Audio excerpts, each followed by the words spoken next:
Hello నమస్తే, నేను Ashok. Welcome to ప్రజా చైతన్యం. ఇండియా పాకిస్తాన్ వారికి సంబంధించి పెద్ద ఎత్తున విమర్శలు వస్తూ ఉన్నాయి. అయితే ఇప్పటికే భారత్ పాకిస్తాన్ వారికి సంబంధించి పాకిస్తాన్కి సంబంధించిన అంశం మీద ఏదో ఒకటి కొలిక్కి తీసుకొస్తారు. ఈసారి పాకిస్తాన్కి సంబంధించిన అంశం మీద మోదీ ఏదో ఒక నిర్ణయం తీసుకుంటారంటూ కూడా అందరూ కూడా ఆసక్తిగా ఎదురు చూస్తూ వచ్చారు. అయితే దీంట్లో మధ్యలో అమెరికా ఎంట్రీ ఇవ్వడము, ట్రంప్ ఎంట్రీ ఇచ్చి ఈ యొక్క సీజ్ ఫైర్ని ఎత్తేస్తున్నాము, రెండు దేశాలతో మేము మాట్లాడాము, ఇద్దరిని యుద్ధాన్ని ఆపేయాలంటూ కూడా కోరామంటూ కూడా ట్రంప్ ఇచ్చినటువంటి షాక్తో ఇప్పుడు భారతీయులందరూ కూడా ఒక తెలియని ఆందోళనకు గురవుతున్నారు. పాకిస్తాన్కి సంబంధించి చాలాసార్లు అటాకులు జరగడము, అది కూడా ఉగ్రవాదుల్ని ప్రేరేపించే విధంగా, ఉగ్రవాదుల్ని పెంచి పోషించే విధంగా పాకిస్తాన్ చర్యలు చేస్తున్నప్పటికీ కూడా దానికి సంబంధించి ఎందుకు చర్యలు తీసుకోలేకపోతున్నామంటూ కూడా అందరూ కూడా భావిస్తున్నటువంటి పరిస్థితి చూస్తూ ఉంది. అయితే ఈ యొక్క అంశానికి సంబంధించి గత ప్రభుత్వాలకు సంబంధించి గతంలో జరిగినటువంటి దాడులకు సంబంధించి అప్పుడు ప్రభుత్వాలు తీసుకున్నటువంటి నిర్ణయాలకు సంబంధించి కూడా ఇప్పుడు అందరూ కూడా కంపేర్ చేసుకుంటూ మాట్లాడుకుంటూ వస్తున్నారు. ప్రస్తుతం మోదీ తీసుకున్నటువంటి నిర్ణయాలకి గతంలో అప్పుడు ఉన్నటువంటి ప్రభుత్వాలు, కాంగ్రెస్ ప్రభుత్వం కావచ్చు, అప్పుడు ఇందిరాగాంధీ గారు కావచ్చు, ఆ తర్వాత రాజీవ్ గాంధీ కావచ్చు, వీళ్ళు తీసుకున్నటువంటి నిర్ణయాలను కూడా కంపేర్ చేసుకుంటూ మాట్లాడుకుంటూ ఉన్నారు. ఈసారి ఖచ్చితంగా మోదీ ఈ యొక్క ఉగ్రవాదులకు సంబంధించిన అంశం మీద, అలాగే పాకిస్తాన్కి సంబంధించిన అంశం మీద ఏదో ఒక నిర్ణయాన్ని తీసుకుంటారు. ఇదే ఇంకా పాకిస్తాన్కి ఫైనల్ అండ్ డెడ్ లైన్ అంటూ కూడా అందరూ భావించేటువంటి నేపథ్యంలో ఇప్పుడు సడన్గా భారత్ ఒక్కసారిగా వెనక్కి తగ్గడం వెనక ఏంటి రీజన్? దీని వెనక ఎందుకు ఇంతలా ప్రమేయం జరుగుతూ వచ్చింది? దీనికి ట్రంప్ ఎందుకు ఇన్వాల్వ్ అవుతూ వచ్చారు? 2 రోజులుగా 2 దేశాలతో మేము చర్చలు జరిపి యుద్ధాన్ని ఆపేశామని చెప్పేసి మోదీకి సంబంధించి ఈ రకంగా ప్రొజెక్ట్ ఇస్తున్నటువంటి నేపథ్యంలో ట్రంప్ అలా ఎందుకు మాట్లాడారంటూ కూడా ఒక చర్చ అయితే జరుగుతుంది. అసలు ఏంటి ఈ యొక్క యుద్ధానికి సంబంధించి బీజేపీ కావచ్చు, అలాగే మోదీ కావచ్చు వెనకడుగు వేయడానికి గల కారణం ఏంటి? పాకిస్తాన్కి సంబంధించి ఎలాంటి ఒప్పందాలు జరిగాయి? ఆల్రెడీ పాకిస్తాన్కి సంబంధించిన దౌత్యవేత్తలతో, అలాగే భారత్కి సంబంధించిన వ్యక్తులతో, భారత్ సంబంధించిన దౌత్యవేత్తలు కూడా మాట్లాడుతున్నటువంటి నేపథ్యంలో దీనికి సంబంధించి ఒక పుల్ స్టాప్ పెడతాం అనుకుంటున్న నేపథ్యంలో ఈ అంశానికి సంబంధించి ప్రభుత్వం వెనక్కడుగు వేయడానికి గల కారణం ఏంటి అనే అంశం మీద ఈరోజు ఇంటర్వ్యూలో మాట్లాడదాం. ఇంటర్వ్యూలో నాతో పాటు పార్టిసిపేట్ చేస్తున్నారు కాంగ్రెస్ నాయకులు అంబటి రామకృష్ణ గారు. రామకృష్ణ గారు నమస్తే. నమస్తే అశోక్ గారు. సో ఏంటి వారు అప్పుడు మనం మాట్లాడుకున్నాం, యుద్ధానికి సంబంధించి ఈ వారు ప్రారంభమైనప్పుడు మీరు నేను అందరం కూడా స్వాగతిస్తూ వచ్చాము. ఉగ్రవాదాన్ని తుదిముట్టించాలి, ఉగ్రవాదాన్ని అంతం చేయాలి, ఉగ్రవాదాన్ని ప్రేరేపించే దేశాలైనా రాష్ట్రాలైనా ఏముంటాయో వాటన్నిటినీ కూడా వాళ్ళకు కూడా ఒక గట్టి హెచ్చరిక జారీ చేయాలని చెప్పేసి మనందరం కూడా మాట్లాడుతూ వచ్చాము. అయితే 2-3 రోజుల తర్వాత యుద్ధం జరుగుతుంది, విజయం సాధిస్తామని చెప్పేసి అందరం అనుకుంటున్నటువంటి తరుణంలో భారత్ ఒక వెనకడుగు అయితే వేసింది. ఎందుకు ఇలా జరిగి ఉంటుంది? మీ ఒపీనియన్ ప్రకారం మీరు ఒక రాజకీయ విశ్లేషకులుగా కావచ్చు, ఒక సామాన్య వ్యక్తిగా దీని గురించి చూస్తున్నప్పుడు మీకు ఎలా అనిపిస్తుంది? అశోక్ గారు, ముందుగా అంటే ఎప్పుడైతే పహల్గామ్ ఇన్సిడెంట్ జరిగిందో, పహల్గామ్ ఇన్సిడెంట్ జరిగిన వెంటనే దేశం మొత్తం యావత్తు కూడా నరేంద్ర మోడీ ఏ స్టెప్ తీసుకుంటారంటే ఆ స్టెప్ కి అండగా నిలబడతాం, భారత ప్రభుత్వం ఏ నిర్ణయం తీసుకున్నా దానికి మేము మీతో కలిసి నడుస్తాం, అలాగే Indian armed forces, Indian defence forces ఏం చేసినా దాన్ని పూర్తిగా మద్దతు ఇస్తున్నాం అని దేశంలో ఉన్న సామాన్య పౌరులతో సహా ప్రతి ఒక్కళ్ళు, ఇక కులాలు మతాలు ప్రాంతాలు ఏం లేవండి ఇక్కడ. రాజకీయ పార్టీలు మొత్తం మీరు చూశారు, బహుశా కాంగ్రెస్ అఖిల పక్షంలోకి వెళ్ళి మాట్లాడినప్పుడు, ఏది ఆపరేషన్ సింధూర్ కి కాంగ్రెస్ పార్టీ అఖిల పక్షంలోకి వెళ్ళినప్పుడు మాట్లాడినప్పుడు కూడా ఏది ప్రభుత్వం ఏ నిర్ణయం తీసుకున్నా దానికి పూర్తిగా మద్దతు ఇస్తాం, అదే విధంగా డిఫెన్స్ ఫోర్సెస్ ఎంత దూరం వెళ్ళినా సరే దానికి పూర్తిగా మేము అండగా ఉంటాం అని మాట్లాడడం జరిగింది. దాన్ని ఆ చర్యని తెలియజేస్తూ కూడా ఆపరేషన్ సింధూర్ జరుగుతున్న తరుణంలో ఇండియన్ డిఫెన్స్ ఫోర్సెస్ మద్దతుగా, అట్లాగే ఎవరైనా ప్రాణాలు కోల్పోయి ఉంటే వారికి ఆ బాధని దీన్ని చేస్తూ మళ్ళీ ఒక జై హింద్ యాత్ర అనేది ఆ రోజు ఒక అంటే జరుగుతున్న తరుణంలో ఆర్మ్డ్ ఫోర్సెస్ కి మద్దతుగా ఒక జై హింద్ యాత్ర అనే ఒక యాత్రను కూడా కాంగ్రెస్ పార్టీ చేపట్టడం జరిగింది. సో హోల్ నేషన్ ఒక దీంట్లో ఉంది. తర్వాత జరుగుతున్న తరుణంలో పూర్తిగా పైచేయి సాధించామని డిఫెన్స్ ఫోర్సెస్ ఏ రోజుకి ఆ రోజు బ్రీఫ్ చేస్తున్న తరుణంలో డెఫినెట్ గా ఒక అంచనా ప్రజల్లో అయితే విపరీతమైన ఆశ ఆకాంక్ష పెరగడం జరిగింది. అది mostly because of the narrations given by ఏది అంతకు ముందు నరేంద్ర మోడీ గారు గత ప్రభుత్వాలను విమర్శించిన తీరు, కానీ అమిత్ షా గారు ఇది పార్లమెంట్ లో మొన్న బడ్జెట్ సెషన్ లో మాట్లాడుతూ కూడా ఒక 3 రోజుల సమయం ఇస్తే పిఓకే అని కలిపేస్తామనే టైప్ లో వాళ్ళు మాట్లాడుతున్న తీరు, వాళ్ళ అన్ని చూసినప్పుడు డెఫినెట్ గా ఈసారితో పూర్తిగా అయిపోద్ది అనే ఒక ఆశ అయితే భారత ప్రజల్లో పూర్తిగా వచ్చిన తరుణంలో, సరే ఇక్కడ ఆశ్చర్యకరమైన ఎవరికి కూడా భారత దళాల పైన కానీ వారి యొక్క శక్తి సామర్థ్యాల పైన కానీ ఎవరికి కూడా 1% కూడా ఇది లేదండి. మనం పూర్తిగా ఇక రంగప్రవేశం చేశాము అంటే పూర్తిగా కొట్టేసి రాగలుగుతాం అనే ఒక నమ్మకంతో ఉన్న తరుణంలో ఈవెన్ నిన్న ప్రధానమంత్రి గారు జాతిని ఉద్దేశించి ప్రసంగిస్తూ కూడా ఆయన అంత గట్టిగా మాట్లాడగలిగాడు. నెక్స్ట్ అయినా కానీ మేము ఏమైనా చేసేస్తామని మాట్లాడగలిగారు అంటే అది మన ఆర్మ్డ్ ఫోర్సెస్ దగ్గర ఉన్న కెపాసిటీస్ ని బట్టే మనం అది మాట్లాడగలుగుతాం, మన శక్తి సామర్థ్యాలను బట్టే మనం మాట్లాడగలుగుతాం. సో ఆ విషయంలో ఎవరికి డౌట్ లేదు. కానీ అంత వీరోచితంగా జరుగుతూ ఒక పక్క నుంచి మనం ఏది లోపలికి వెళ్ళి మరీ కొట్టే పరిస్థితిలో ఉన్న తరుణంలో all of A sudden third party enter అయిపోయి అమెరికన్ ప్రెసిడెంట్ వచ్చి నేను చర్చలు జరిపాను, ఇద్దరిని నేను సీజ్ ఫైర్ అనౌన్స్ చేస్తున్నాను అంటే మన సీజ్ ఫైర్ ని అతను ఎవరు అనౌన్స్ చేశాడు? మనకు సంబంధించిన బాధ, మనకు సంబంధించిన ప్రజలు 26 మంది చనిపోయారు. అది కూడా ఏంటి దుర్మార్గంగా అన్యాయంగా అక్రమంగా వచ్చి దొడ్డిదారిని వచ్చి ఆ నిరాయుధులైన ప్రజల్ని వాడు చంపేసి వెళ్ళిపోతే దానికి ప్రతిఘటనగా మనం టెర్రరిస్ట్ యాక్టివిటీ పైన దాడులు చేస్తా ఉంటే దాన్ని అమెరికన్ ప్రెసిడెంట్ వచ్చి సీజ్ ఫైర్ అనౌన్స్ చేయటం ఏంటి? American president cease fire announce చేస్తున్నాను ఎక్స్ లో ట్వీట్ చేసిన తర్వాత వాళ్ళ ఫారెన్ సెక్రటరీ మళ్ళీ జరిగిన విషయాన్ని మొత్తం వివరిస్తూ ప్రధానమంత్రి మోడీతో మాట్లాడాను, అమెరికన్ ప్రైమ్ మినిస్టర్ తో మాట్లాడాను, అజిత్ డోవల్ తో అంటే మొత్తం విషయాన్ని కొంచెం విశదీకరిస్తూ మళ్ళీ వాళ్ళ ఫారెన్ సెక్రటరీ ట్వీట్ చేసిన తర్వాత ఇదంతా జరిగిన ఒక 2 గంటలకు మళ్ళీ మనోళ్ళు వచ్చి ఎస్ సీజ్ ఫైర్ ప్రకటిస్తున్నామని మాట్లాడిన తరుణంలో అతనెవరు మన పైన పెత్తనం చేయటానికి అనే ఒక ఆశ్చర్యకరమైన పరిస్థితిలోకి యావత్ భారత ప్రజలు నెట్టబడ్డారు. ఈ అటువంటి తరుణంలో ఇంకా ముఖ్యంగా చెప్పాలంటే రైట్ వింగ్ ఎవరైతే నరేంద్ర మోడీకి వీరాభిమానులు అంటే ఇంకా వాళ్ళ మంచి చెడ్డ ఏమి ఉండదండి.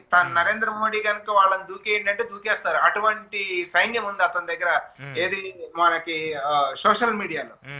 వాళ్ళు కూడా విపరీతంగా ఇక నరేంద్ర మోడీని ట్రోల్ చేయలేక, నరేంద్ర మోడీని ఏమి అనలేక ఆ విషయాన్ని బయటికి చెప్పిన foreign secretary, Indian foreign secretary Vikram Misri మీద నిప్పులు గక్కే ప్రయత్నం చేశారు. సో విక్రమ్ మిశ్రీ ఆయన ఏం చేయగలుగుతాడు? ప్రభుత్వం ఏ నిర్ణయం చెప్తే ఆ నిర్ణయాన్ని ప్రకటించగలుగుతాడు.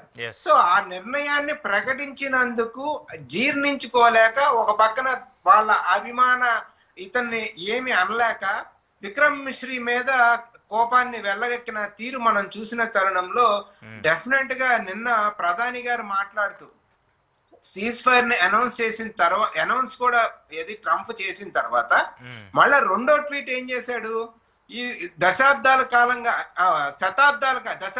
శతాబ్దాల కాలంగా భారత్ పాకిస్తాన్ మధ్య కాశ్మీర్ ఇష్యూ అంటే మనం దేశాలుగా విడిపోయే 75 సంవత్సరాలు అవుతుంటే అది ఆయన దాన్ని శతాబ్దాల కాలంగా వీరిద్దరి మధ్య ఇష్యూ ఉంది, ఆ ఇష్యూని నేను సెటిల్ చేస్తాను అని అతని పెత్తనం తీసుకున్నప్పుడు ఎవరు కట్టబెట్టారు అతనికి పెత్తనం? ఎందుకు కట్టబెట్టారు పెత్తనం? ఎట్లా చేస్తాడు పెత్తనం అనేది మన సైడ్ నుంచి నిన్న ప్రధాని మాట్లాడుతూ ఆ విషయాన్ని డైరెక్ట్ గా ఉచ్చరిస్తారేమో అని ఎక్స్పెక్ట్ చేశాం. అంటే ట్రంప్ కి తన లిమిటేషన్స్ తనకి ఆ గీత గీసి ఇంతకు మించి అమెరికన్ ప్రెసిడెంట్ మాట్లాడితే వారికి గౌరవం కాదు, మాకు గౌరవం కాదు అని చెప్తారేమో అని వెయిట్ చేశాం. అది కూడా నిన్న ఆయన చెప్పలేని పరిస్థితి. గతంలో ఏ ప్రధాని కూడా ఇండియా పాకిస్తాన్ కి సంబంధించి కాశ్మీర్ ఇష్యూ బైలేటరల్ ఇష్యూగానే చూశారు తప్ప థర్డ్ పార్టీ ఇంటర్ఫియరెన్స్ ని మనం ఎక్కడ ఒప్పుకోని తరుణంలో ఆ ట్రంప్ అంత పెత్తనం తీసుకొని మాట్లాడుతున్నది చూస్తున్న తరుణంలో నిన్న జాతిని ఉద్దేశించి నరేంద్ర మోడీ గారు ఇక మాట్లాడతారు ఒక 5 నిమిషాల్లో అన్నప్పుడు మళ్ళా ఇంకొక ఎక్స్ లో ఈసారి వాళ్ళ ప్రశ్న ఉద్దేశించి ట్రంప్ గారు ఒక వీడియో బయట రిలీజ్ చేయడం జరిగింది. ఏమంటే ఇద్దరికి కూడా నేను గట్టిగా హెచ్చరించాను, we have lot of trade to do, అంటే చాలా వ్యాపారం ఉంది మనం చేసుకోవడానికి, మీరు గనక ఇది ఆ సీజ్ ఫైర్ అనౌన్స్ చేయకపోతే మీతో వ్యాపార లావాదేవీలు నేను ఆపేస్తాను అని అమెరికా హెచ్చరించిన తరుణంలో ఇద్దరు కూడా పాకిస్తాన్ అండ్ ఇండియా ఇద్దరు నా మాట విన్నారు. వాళ్ళిద్దరు సీజ్ ఫైర్ అనౌన్స్ చేశారు అంటే ఇది ఇంత కష్టపడి దానికి పేరు ఆపరేషన్ సింధూర్ అని పెట్టుకొని ఎవరి నుదుటిన తిలకమైతే చెరిగిపోయిందో వారికి అండగా భారత మాత నుదుటిన విజయ తిలకం దిద్దటానికి అని చెప్తూ చేపట్టిన ఆపరేషన్ సింధూర్ ఒక ఒక అమెరికన్ ప్రెసిడెంట్ అంటే సంబంధం లేని దేశ రాష్ట్రపతి వచ్చి నేను వ్యాపారం కోసం వీళ్ళిద్దరిని ఆపేయమన్నాను, వీళ్ళు ఆపేశారని మాట్లాడితే ఇక అంత పెద్ద పేరు, అంత మంచి పేరు ఏది ఆపరేషన్ సింధూర్ అనే దానికి వ్యాపారం కోసమా ఇదంతా జరిగింది అని వాళ్ళ భారత పౌరులు మొత్తం ఒక అయోమయ అగమ్య గోచరమైన ఒక పరిస్థితిలో ఉన్నారు, ఆలోచిస్తా ఉన్నారు. ఏం జరుగుతా ఉంది, ఎందుకు మనం మాట్లాడలేకపోతా ఉన్నాం, ఎందుకు ఆపలేకపోతా ఉన్నాం అన్న తరుణంలో ప్రధానమంత్రి నుంచి కానీ లేకపోతే హోమ్ మినిస్టర్ నుంచి కానీ లేకపోతే డిఫెన్స్ మినిస్టర్ నుంచి కానీ దానికి సంబంధించి ఏదైనా ఒక ప్రెస్ వార్త వస్తుందేమో, వాళ్ళు కూర్చొని ఒక మాట మాట్లాడతారేమో అని ఎదురు చూసినప్పుడు అఫీషియల్ సోర్సెస్ ఏదో చెప్పాయి అని మాట్లాడుతూ ఉన్నాయి తప్ప డైరెక్ట్ గా బయటకు వచ్చి మాట్లాడింది అయితే నేను ఎక్కడ చూడలేదు అశోక్ గారు. సో ఇటువంటి తరుణంలో అవతల వాడికి బీయింగ్ ఏ సావరిన్ కంట్రీ మనం దెబ్బతిన్నాం, మనం టార్గెటెడ్ గా డెఫినెట్ గా వాడికి బుద్ధి చెప్పాలి. మన శక్తివంతమైన రక్షణ దళాలు మన దగ్గర ఉన్నాయి. అటువంటి తరుణంలో మూడో దేశం ఈ పెత్తనాన్ని ఇవ్వని పెత్తనాన్ని వాడు తీసుకుంటే మనం వాడిని ఒక పెత్తనాన్ని ఎందుకు అంగీకరిస్తా ఉన్నాము, అంగీకరించారా లేదా, దాన్ని ఎలా ఖండిస్తారు అనేది ఇంత మటుకు మన సోర్సెస్ నుంచి రాని సందర్భం. అదే విధంగా నిన్న ప్రధాని గారు అంతసేపు మాట్లాడుతూ కూడా పహల్గామ్ విషయం ఒక్క మాట కూడా ఆయన మాట్లాడకుండా మొత్తం దాన్ని కంప్లీట్ చేయడం అనేది కూడా ఆశ్చర్యాన్ని కలగజేసింది. ఎందుకంటే మీరు అసలు ఆపరేషన్ సింధూర్ టేకప్ చేయడానికే మెయిన్ రీజన్ ఏంటంటే పహల్గామ్ ఇన్సిడెంట్ కదా. సో పహల్గామ్ ఇన్సిడెంట్ జరిగినప్పుడు 26 మందిని చంపేసినప్పుడు వాళ్ళ గురించి ఏంటి, వాళ్ళకి ఏం చేయబోతా ఉన్నారు, ఎవరు బాధ్యత తీసుకుంటా ఉన్నారు, అక్కడ సెక్యూరిటీ ల్యాప్సెస్ ఏంటి, ఎందుకు జరిగింది, ఇంటెలిజెన్స్ ఫెయిల్యూర్ ఏంటి, దానిపైన ఏం యాక్షన్ తీసుకున్నారు అనేది కూడా జాతికి ఏమన్నా చెప్తారేమో అని చూసినప్పుడు అటువంటి వివరణ కూడా ఎవరు ప్రధాని ఇవ్వలేదు, హోమ్ మినిస్టర్ ఇవ్వలేదు, రక్షణ మంత్రి ఇవ్వలేదు, ఈవెన్ ఫారెన్ అఫైర్స్ మినిస్టర్ కూడా ఇవ్వని తరుణంలో మోరోవర్ సరే విజయాన్ని సాధించాం, అంతా బాగుంది, ఆపరేషన్ సింధూర్ అన్నారు, అన్ని బాగున్నాయి. కానీ సరే ఆ నలుగురినో ఐదుగురినో ఎవరైతే వచ్చి ఆ దుశ్చర్యకు పాల్పడ్డారో వాళ్ళని ఏమన్నా పట్టి భారత పౌరుల ముందు నించోబెట్టారా, వారిని ఏమైనా చేజిక్కించుకున్నారా అంటే దానికి కూడా ఇంత మటుకు ఆన్సర్ రాలేదు అశోక్ గారు. సో ఇంత వ్యయ ప్రయాసంకి ఏది మనం కష్టపడి ఆర్మీ డెఫినెట్ గా ఆర్మీకి ఇచ్చిన టార్గెట్స్ ని వాళ్ళు పూర్తి చేసిన తరుణంలో ఆ నలుగురో ఐదుగురో దొరక్క ముందే మూడో దేశం వాడు వచ్చి సీజ్ ఫైర్ అని చెప్పడం ఏంటి, మనం ఆగడం ఏంటి అనేది వాళ్ళ యావత్ భారతదేశ ప్రజలు ఆశ్చర్యానికి లోనే క్వశ్చన్ చేస్తా ఉన్నారు భారత ప్రభుత్వాన్ని. సో భారత ప్రభుత్వం ఇప్పుడు భారత ప్రజలను ఏ రకంగా ఒప్పించి చెప్తుందో సమాధానం అనేది మాత్రం it's $1 million question Ashok garu. Okay, so నాకు ఇక్కడ ఒక point, I don't know what happened behind పాకిస్తాన్కి సంబంధించి ఇండియాకి సంబంధించి ట్రంప్ ఏం మాట్లాడాడో ఏంటో నాకైతే తెలియదు. కానీ ఇక్కడ నాకు అంటే ఒక సామాన్యుడిగా ఒక దేశానికి సంబంధించి ఒక పౌరుడిగా రైజ్ చేసినటువంటి కొన్ని క్వశ్చన్స్ ఏంటంటే, ఆల్రెడీ పాకిస్తాన్తో పోలిస్తే భారతదేశం ఆర్థికంగా ఆర్మీ పరంగా చూసుకున్నా, డిఫెన్స్ పరంగా చూసుకున్నా, నేవీ పరంగా చూసుకున్నా, దేంట్లో చూసుకున్నా కూడా వీఆర్ ఇన్ టాప్. అమెరికాతో పక్కన పెట్టేస్తే పాకిస్తాన్కి సంబంధించి మనకి సంబంధించి మన భారతీయులకు సంబంధించి మన దేశం వచ్చి మన దేశంలో నుంచొని వాడు ఇంతమందిని కాల్చి చంపారంటే ప్రతి ఒక్కరికి భారతీయులకు సంబంధించిన ప్రతి ఒక్కరికి కూడా వాళ్ళ రక్తం మరిగిపోద్ది. ఖచ్చితంగా అది చేసిన వాళ్ళు ఎవరు ఏంటి వాళ్ళందరినీ కూడా శిక్షించాల్సిన బాధ్యత ప్రభుత్వానికి ఉంటుంది. ఎందుకంటే ప్రతి సామాన్యుడు వెళ్ళి ఆ ప్రక్రియ చేయలేడు కాబట్టి అది దాని వాళ్ళందరి బాధ్యతగా ప్రభుత్వమే తీసుకొని ప్రభుత్వమే చేయాల్సిన బాధ్యత ఉంటుంది. కానీ ఇక్కడ ఒక పాయింట్ ఏంటంటే, పాకిస్తాన్ ఉగ్రవాదులకు సంబంధించి ఉగ్రవాద ప్రేరేపితానికి సంబంధించి క్లియర్ కట్గా వాళ్ళు ఎంకరేజ్ చేస్తున్నట్టు, వాళ్ళు దాన్ని ప్రమోట్ చేస్తున్నట్టు మనకు క్లియర్ కట్గా కనిపిస్తూ ఉంది. మొన్న ఏదైతే ఉగ్రవాదులు చనిపోయారో వాళ్ళ అంత్యక్రియల్లో పాకిస్తాన్ ఆర్మీ వెళ్ళి వాళ్ళ పాడె మోసి వాళ్ళందరినీ కూడా పూడ్చిపెట్టినటువంటి పరిస్థితులను కూడా మనం చూస్తూ వచ్చినాం. సో ఇన్ని పరిణామాలు జరుగుతూ ఉన్నా కూడా సరే అమెరికా ఇన్వాల్వ్ అయిందా, రష్యా ఇన్వాల్వ్ అయిందా, చైనా ఇన్వాల్వ్ అయిందా అనేది పక్కన పెట్టేద్దాం. కానీ ఇరు దేశాలకు సంబంధించి మన పక్కన ఉన్నటువంటి పాకిస్తాన్కి సంబంధించి this is not the first time. ఇలాంటి ఇష్యూస్ మనం చాలాసార్లు ఫేస్ చేసుకుంటూ వచ్చాము గత 10 ఏళ్లలోనే. అంటే నేను గతం గురించి మాట్లాడలేదు, మోదీ ఏదైతే అధికారంలోకి వచ్చిన తర్వాత భారతదేశానికి ప్రధానిగా బాధ్యతలు చేపట్టిన తర్వాత ఆల్మోస్ట్ 4-5 ఇన్సిడెంట్ టెర్రర్ అటాక్స్ ఎక్కువగా జరుగుతూ వస్తున్నాయి. సో వీటన్నిటికీ ఒక ఫుల్ స్టాప్ పెట్టాల్సిన బాధ్యత దేశ ప్రధాని మోదీకి ఉంటుంది. దాంతోపాటు దేశ రక్షణకి సంబంధించి, ప్రజలకు సంబంధించిన రక్షణకి సంబంధించి ఒక పర్మనెంట్ సొల్యూషన్ తీసుకోవాల్సిన బాధ్యత దేశ ప్రధానికి ఆయనకు ఉంటుంది. మరి ఆయన ఏ బేసిస్ మీద, అంటే నిజంగానే సెక్యూరిటీ బేసిస్ మీద తీసుకున్నారా, లేదంటే మీరు చెప్పినట్టు వాణిజ్యం అంటారా, లేదంటే ఇంకోటి అంటారా, అది అన్ని పక్కన పెడితే ముందు బతుకుంటే కదా మిగతా అన్నీ కూడా మనం ఎలా చేయాలి, సక్రమంగా చేయాలరా అక్రమంగా చేయాలని ఆలోచించాలి. ఆ బతుకుంటానికి సంబంధించి, ఆ రక్షణకి సంబంధించి మరి ప్రభుత్వం ఈ నిర్ణయం తీసుకోవడం వెనక ఏమన్నా రాజకీయ కారణాలు ఏమైనా ఉన్నాయా, లేదంటే ఈ స్టెప్ తీసుకుంటే మళ్ళీ ఆ తర్వాత ఒకవేళ పాకిస్తాన్ మీద అటాక్ చేసినా, పాకిస్తాన్కి సంబంధించి ఏదన్నా వాళ్ళ మీద దాడులు చేస్తే దానివల్ల మనకి ఏమన్నా ఇంపాక్ట్ వచ్చే అవకాశం ఏముంటుందా అనేది ఏమైనా జరిగి ఉంటుంది అంటారా చర్చలు? కాదండి, ఇక్కడ ఒకటి రాజకీయపరమైన కారణాలకైతే ఆస్కారం లేదు. ఎందుకంటే దేశం మొత్తం రాజకీయంగా అన్ని రాజకీయ పార్టీలు నరేంద్ర మోడీ వెనకమాల నిలబడ్డారని చెప్పిన తర్వాత ఇక్కడ హైదరాబాద్ లో ఉన్న ఓవైసీతో సహా ఏది ట్రై కలర్ టర్బన్ చుట్టుకొని హిందుస్థానికి అనుకూలం పాకిస్తాన్ కి వ్యతిరేకం అని పూర్తిగా మాట్లాడిన తరుణంలో ఇక రాజకీయంగా ఏ రకమైన ఇబ్బంది గాని, ఏ రకమైన ఆటంకం గాని, ఏది వచ్చే అవకాశం లేదు. And at the same time ఈ రోజు పూర్తిగా 140 కోట్ల భారతీయులు కూడా ప్రభుత్వం చేపట్టే ఏ చర్యకైనా సరే ప్రభుత్వం వెనకాల నడుస్తామని చెప్పిన తరుణంలో ఇక ఇంటర్నల్ గా అతను ఆలోచించాల్సిన అవసరం ఏమీ లేదు. మీరు ఇందాక కోట్ చేసినట్టు పాకిస్తాన్ క్లియర్ గా స్పష్టంగా అంత్యక్రియల్లో, ఏది తీవ్రవాదుల యొక్క అంత్యక్రియల్లో వాళ్ళ మిలిటరీ ఫోర్సెస్ కూడా పాల్గొనడం అనేది స్పష్టంగా చూసిన తర్వాత మన టార్గెట్ అంతా కూడా ఏది వాళ్ళ యొక్క టెర్రరిస్ట్ స్థావరాల పైన అనేది చెప్పిన తర్వాత అశోక్ గారు ఒకటి ఇక్కడ ఆలోచించండి. ఇప్పుడు అమెరికా మనకి చెప్పింది ఎస్ డెఫినెట్ ఏది మీరు సీజ్ ఫైర్ కి వెళ్ళండి, అగ్రిమెంట్ కి వెళ్ళండి అని చెప్పిన తర్వాత క్లియర్ గా సాక్ష్యాలు కనపడతా ఉన్నాయి కదా, ఏ రకంగా సీజ్ ఫైర్ కి వెళ్ళమంటావు? ఇదిగో వాళ్ళు టెర్రరిస్టుల అంత్యక్రియల్లో కూడా వాళ్ళ అమెరికన్ మిలిటరీ ఫోర్సెస్ వాళ్ళ అఫీషియల్స్ పాల్గొన్నారు. మా లక్ష్యమేమో టెర్రరిస్ట్ స్థావరాలు, టెర్రరిస్ట్ స్థావరాల పైన మేము దాడులు జరుపుతా ఉంటే అమెరికన్ మిలిటరీ ఫోర్స్ ఎందుకు ఎంటర్ అయింది క్వశ్చన్ కదా. సో టెర్రరిస్టులని పెంచి పోషిస్తుంది American military forces, Pakistan military forces. మేము పాకిస్తాన్ లో పిఓకేలో ఉన్న టెర్రరిస్ట్ స్థావరాల పైన దాడి జరుపుతా ఉంటే పాక్ మిలిటరీ ఎందుకు ఎంటర్ అయింది అంటే వాడికి కనెక్షన్ ఉంది అనేది ఎస్టాబ్లిష్ చేసి ఆ సీజ్ ఫైర్ డిక్లేర్ చేయమన్న అమెరికాకి చెప్పాలి కదా.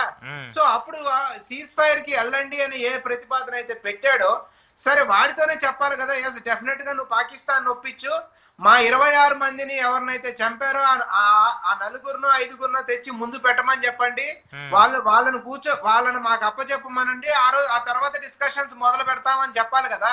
సో ఏ రకమైన కండిషన్స్ పెట్టకుండానే ఏమీ చెప్పకుండానే వాడు సీజ్ ఫైర్ అనౌన్స్ చేసిన తర్వాత మనం దాన్ని ఫాలో అవటం ఏంటి అనేది కదా ఇవాళ ప్రతి ఇండియన్ కామన్ మ్యాన్ లో అరైజ్ అవుతున్న ప్రశ్న, బాధ. సో గత 75 సంవత్సరాల్లో ఏది నరేంద్ర మోడీకి ముందు ఉన్న ఏ ప్రధాని కూడా దీన్ని ఒప్పుకోలేదు కదా. సో అటువంటి తరుణంలో ప్రజలు గతంతో పోల్చి చూసుకుంటా ఉన్నారు. అమెరికాలో ఉండి అమెరికన్ రాష్ట్రపతి మాటను కూడా ధిక్కరించి వచ్చిన Indira Gandhi all of a sudden Indira Gandhi పేరు ఎందుకు అంత లైమ్ లైట్ లోకి వచ్చింది, ప్రజలు ఎందుకు ఆమెను అంత గుర్తు చేసుకున్నారు, ప్రజలు ఆమె గురించి ఎందుకు అంత పొగిడారు అన్నప్పుడు అమెరికాలో ఉన్న తరుణంలో అమెరికన్ ప్రెసిడెంట్ నిక్సన్ చెప్తే కూడా నీ దేశం గురించి నువ్వు ఆలోచించుకో, నా దేశం గురించి నేను ఆలోచించుకుంటాను, మా ఎదుగుదల గురించి మేము చూస్తాం, మా పౌరుల యొక్క బాధ్యత నాది అని ఆయనకి సమాధానం చెప్పి వచ్చిన తరుణంలో ఇవాళ ఇంత బలంగా ఉన్న భారతదేశం ఏది ఆర్థికంగా కావచ్చు, లేకపోతే మన యొక్క ఎకానమీ కావచ్చు, మిలిటరీ కావచ్చు, అన్ని రకాలుగా ఇంత బలంగా ఉండి తప్పు వాడు చేస్తే వాడి మీద మనం దాడికి వెళ్తే వాడిని మనల్ని ఇద్దరిని ఒకటే రకంగా ఈక్వల్ చేసి ఇద్దరికి కామన్ సెన్స్ ఉంది, ఇద్దరికి తెలివితేటలు ఉన్నాయి, 2 న్యూక్లియర్ పవర్ కలిగిన దేశాలు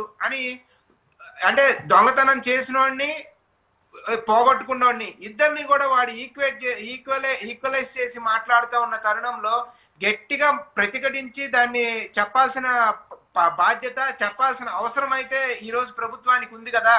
ఇవన్నీ వదిలిపెట్టి దీంట్లో నుంచి మనం పిఆర్ ఏ రకంగా సాధించుకుందాం, మనం దీంట్లో నుంచి రాజకీయంగా ఏ రకంగా మైలేజ్ పొందుదాం అనే ఆలోచనకే కనుక వాళ్ళు వెళ్తే అది అంతకన్నా బాధాకరమైన విషయం, అంతకన్నా దౌర్భాగ్యమైన విషయం ఇంకొకటి ఉండదు అశోక్ గారు. అన్ని సందర్భాల్లో రాజకీయ లాభాలు, అన్ని సందర్భాల్లో వ్యక్తి యొక్క ఇమేజ్ కి సంబంధించిన పిఆర్లు చూసుకోకూడదు. దేశానికి సంబంధించిన ఇక్కడ పిఆర్ ఇంపార్టెంట్ కాదు కదా సార్, ఇక్కడ పిఆర్ ఇంపార్టెంట్ కాదు కదా. ఇక్కడ పాయింట్ అనేది దేశానికి 140 కోట్ల మంది భారతీయులకు సంబంధించినటువంటి వాళ్ళ ఆత్మగౌరవానికి సంబంధించినటువంటి విషయం ఇది. అంటే మీరు ఇందాక రాజకీయంగా డ్యామేజ్ అనేది మాట్లాడినప్పుడు నేను అదే చెప్తున్నా, ఇది అది చూసుకోవాల్సిన సందర్భం కాదు. ఇది ఒకవేళ వాళ్ళ ఆలోచనలో ఉంటే ఇది దానికి తరుణం కాదు. ఈ తరుణంలో వేరే రకంగా ఆలోచించాలి. ఇంకొకటి కూడా ఆలోచించండి. 2 సార్లు ఆల్ పార్టీ మీటింగ్ జరిగిన తర్వాత మీకు 3:30కో ఎప్పుడో అది మనం సీజ్ ఫైర్ అనౌన్స్ చేయడానికి 2 గంటల ముందే ట్రంప్ ట్వీట్ చేయడం కానీ వాళ్ళ అమెరికన్ ఫారెన్ సెక్రటరీ ట్వీట్ చేయడం కానీ జరిగింది. ఆ వ్యవధిలో మరొక మారు ఆల్ పార్టీ మీటింగ్ పిలిచి అక్కడ పరిస్థితి ఏం జరిగింది, ఎట్లా జరగబోతోంది, ఎట్లా ముందుకెళ్ళాలి ఏంటి అనేది కూడా వీళ్ళతో కాన్ఫిడెన్షియల్ గా చర్చించాల్సిన బాధ్యత కూడా ఉంది కదా. ఎందుకంటే దేశం మొత్తాన్ని రిప్రజెంట్ చేసే రాజకీయ పార్టీలు పూర్తిగా అందరూ మీ వెనకమాల నడుస్తా ఉన్నప్పుడు వారికి బ్రీఫ్ చేయాలి. సరే, అదంతా కూడా పక్కన పెడదాం. ఇప్పుడు వరకు మీరు బ్రీఫ్ చేసే ఉద్దేశం లేదు, బ్రీఫ్ చేయలేదు. అట్లీస్ట్ ఇప్పుడన్నా ఒక ఆల్ పార్టీ మీటింగ్ పిలవండి, పార్లమెంట్ ని కన్వీన్ చేయండి, మాట్లాడదాం అని అన్నప్పుడు ప్రభుత్వం యొక్క ఆలోచన ఆ దశగా కనపడట్లేదు. 2 ఆల్ పార్టీ మీటింగ్లకి ప్రధాని అటెండ్ అవ్వలేకపోయాడు. ఈసారన్నా ప్రధాని అధ్యక్షతన ఒక ఆల్ పార్టీ మీటింగ్ పిలిచి ట్రంప్ ఎందుకంత ప్రాళాపనలు మాట్లాడుతూ ఉన్నాడు, దాన్ని ఏ రకంగా కట్టడి చేయాలి, దాన్ని ఏ రకంగా ఆపాలి, ఏం జరగాలి అనే దాన్ని డెఫినెట్ గా ఆల్ పార్టీ మీటింగ్ పిలవాలి, పార్లమెంట్ లో చర్చ జరపాలి అశోక్ గారు. అది కాంగ్రెస్ పార్టీ ఏది ఖర్గే గారు కావచ్చు, లేకపోతే రాహుల్ గాంధీ గారు ఇద్దరు కూడా ఉత్తరం రాసి ఇమీడియట్ గా పార్లమెంట్ ని పిలవమని చెప్పారు. సో దాన్ని ప్రధాని అంగీకరించరా లేకపోతే యథావిధిగా తను ప్రజలు అనుకుంటున్నట్టు తను పిఆర్ గోల్లో తను ఉంటాడా అనేది అది ప్రజలు ఆలోచిస్తారు అశోక్ గారు. ఓకే, ఏదేమైనప్పటికీ ఇన్సిడెంట్ మాత్రం అంటే గతంలో ఖచ్చితంగా భారత్ యుద్ధానికి దిగినప్పుడు ప్రజలైతే ఒక పాజిటివ్ అట్మాస్ఫియర్తో ఉన్నారు. దీనికి సంబంధించి ఒక ఎండ్ వస్తుంది, మనకి పాకిస్తాన్తో ఇన్ని తరతరాలుగా వస్తున్నటువంటి గొడవలకు ఒక ఫుల్ స్టాప్ దొరుకుతుందని చూస్తూ వచ్చారు.